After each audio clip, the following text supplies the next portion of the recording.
en el comité organizador de Cebisama desde hace ya bastantes años. Colaboramos con ellos tanto en las conferencias, en los actos, como en todo lo que nos solicitan. Los arquitectos, evidentemente, queremos que sepan que formamos parte de este tejido productivo que tiene la Comunidad Valenciana.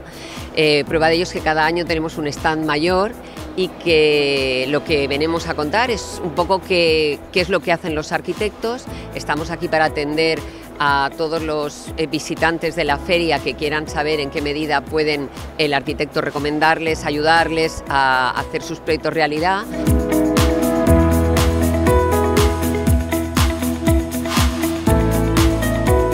La acogida muy bien en general, a la gente le interesa mucho la exposición de Antonio Oscario y también los productos de diseño autoproducido, a la gente le gustan mucho, nos preguntan mucho sobre ellos también.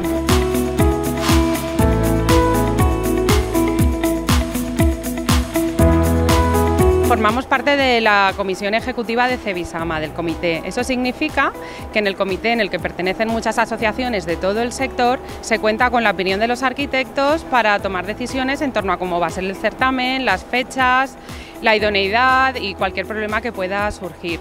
Nosotros, como colectivo, lo que intentamos es dar una visión desde el punto de vista profesional de cómo nuestro sector puede venir aquí como prescriptor y conocer todas las novedades que rodean a este certamen.